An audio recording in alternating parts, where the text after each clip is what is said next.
Parliament വർഷകാല സമ്മേളനത്തിന് മുന്നോടിയായി വിളിച്ചു ചേർത്ത സർവകക്ഷി യോഗം അവസാനിച്ചു. വിമത തൃണമൂൽ കോൺഗ്രസ് എംപിമാരുടെ പ്രതിനിധിയെ യോഗത്തിൽ പങ്കെടുപ്പിച്ചതിൽ പ്രതിഷേധിച്ച് പ്രതിപക്ഷം ഒന്നടങ്കം യോഗത്തിൽ നിന്ന് ഇറങ്ങിപ്പോയി. പാർട്ടികൾക്ക് അംഗീകാരം നൽകേണ്ടത് താനല്ല എന്നും പ്രതിപക്ഷത്തിന് മന്ത്രി കിരൺ റിജിജുവിന്റെ മറുപടി. It is not about recognition. I have no right to recognize political parties. Government has the right to call all the members, especially all the floor leaders. Since they are forming a separate bloc, Speaker Saab has given them the space to sit separately in the House. So by that virtue, the government will have to invite the leaders of those separate blocs. നാളെ ആരംഭിക്കുന്ന വർഷകാല സമ്മേളനത്തിൽ അയോധ്യ രാമക്ഷേത്രത്തിലെ സംഭാവന കൊള്ളയും NEET ഉൾപ്പെടെയുള്ള പരീക്ഷകളിലെ ക്രമക്കേടും ഉന്നയിച്ച് പ്രതിഷേധിക്കാനാണ് പ്രതിപക്ഷത്തിന്റെ തീരുമാനം.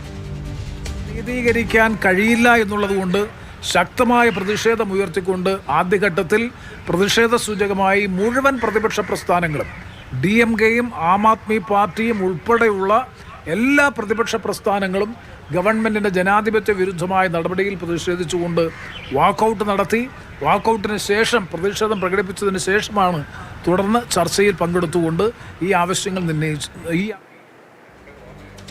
പതിവിന് വിപരീതമായി സർക്കാർ ഇന്ന് ബിസിനസ് അഡ്വൈസറി കമ്മിറ്റി യോഗവും വിളിച്ചിട്ടുണ്ട്. ഇത് തിടുക്കപ്പെട്ട് എന്തൊക്കെയോ ബില്ലുകൾ പാസാക്കാനുള്ള നീക്കമാണോ എന്ന് സംശയിക്കുന്നുവെന്ന് കൊടിക്കുന്നിൽ സുരേഷ് MP. 5 മണിക്ക് ലോക്സഭാ സ്പീക്കർ ലോക്സഭയുടെ കാര്യോപദേശ സമിതി വിളിച്ചു ചേർത്തിട്ടുണ്ട്, ബിസിനസ് അഡ്വൈസറി കമ്മിറ്റി.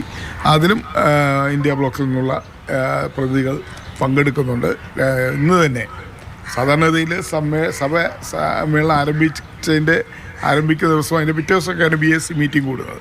പക്ഷേ ഇന്ന് തന്നെ 5 മണിക്ക് BSc മീറ്റിംഗ് അടിയന്തരമായി വിളിച്ചു കൂട്ടിയതിൽ വലിയ ഗവൺമെൻറ്റിന് എന്തൊക്കെ പെട്ടെന്ന് പാസ്സാക്കാനുള്ള ധൃതിയാണ് അതിനകത്ത് കാണുന്നതെന്നാണ് മനസ്സിലാക്കേണ്ടത്. മണ്ഡല പുനർനിർണയം 20 വർഷത്തേക്ക് മരവിപ്പിക്കണമെന്ന് DMK ആവശ്യപ്പെട്ടു. വനിതാ സംവരണം നിലവിലെ സീറ്റ് എണ്ണത്തിൽ നടപ്പിലാക്കണമെന്നും DMK ആവശ്യപ്പെട്ടു. ഡൽഹിയിൽ നിന്ന് വിഷ്ണു പ്രസാദ് വിവരങ്ങളുമായി നമുക്കൊപ്പം ചേരുന്നുണ്ട്. വിഷ്ണു, കുറേയധികം വിഷയങ്ങൾ ഉന്നയിക്കാനുണ്ട് പാർലമെന്റിൽ. അതിൽ അയോധ്യ സംഭാവന കൊള്ളയുണ്ട്, പരീക്ഷാ ക്രമക്കേടുകളുണ്ട്. അപ്പോൾ അതെല്ലാം എങ്ങനെ കൊണ്ടുവരാനാണ് പ്രതിപക്ഷം ആലോചിക്കുന്നത്?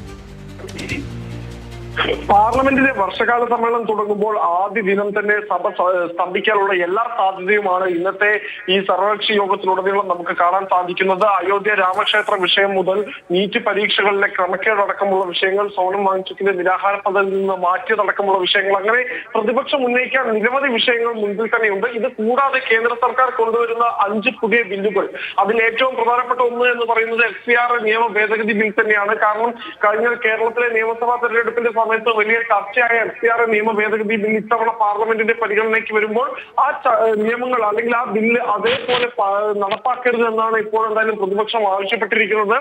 FCR ചട്ടങ്ങൾ ഭേദഗതി ചെയ്യുന്നതിന് മുൻപ് അത് JPCക്ക് വിടണം, ജോയിന്റ് പാർലമെന്ററി കമ്മിറ്റിക്ക് വിടണം. അതിനുശേഷം മാത്രമേ ബില്ല് സഭയുടെ പരിഗണനയ്ക്ക് എത്താവൂ എന്നാണ് ഇപ്പോൾ പ്രതിപക്ഷത്തിന്റെ ആവശ്യം. എന്തായാലും പ്രതിപക്ഷ പാർട്ടികളെല്ലാം തന്നെ ഒറ്റക്കെട്ടായി നിലനിൽക്കുന്നു എന്നത് തന്നെയാണ് ഇപ്പോൾ ഏറ്റവും വ്യക്തമാകുന്ന കാര്യം. ഇതിൽ ഒരു സംശയം ഉണ്ടായിരുന്നത് DMK ഇന്ത്യ മുന്നണി വിട്ടുകഴിഞ്ഞാൽ അവർ കേന്ദ്ര സർക്കാരിന്റെ മണ്ഡല പുനർനിർണയ ബില്ലിനെ പിന്തുണയ്ക്കുമോ എന്നതിലായിരുന്നു. എന്നാൽ അത് ഉണ്ടാകില്ല എന്ന് ഇന്ന് T. ബാലു തന്നെ അത് വ്യക്തമാക്കുകയും ചെയ്തിട്ടുണ്ട്. അതായത് ദക്ഷിണേന്ത്യൻ സംസ്ഥാനങ്ങൾക്ക് പ്രാതിനിധ്യം കുറയുന്ന സാഹചര്യം ഉള്ളതിനാൽ തന്നെ 20 വർഷം വരെ ഈ മണ്ഡലങ്ങളുടെ എണ്ണം കൂട്ടാനുള്ള, സീറ്റുകളുടെ എണ്ണം കൂട്ടാനുള്ള തീരുമാനം മരവിപ്പിക്കണമെന്നാണ് DMK ആവശ്യപ്പെട്ടിട്ടുള്ളത്. പ്രതിപക്ഷ നിരയിൽ നിന്ന് വിവിധ പാർട്ടികളെ ഇതിനോടകം തന്നെ വിവരങ്ങൾ നൽകിയത്.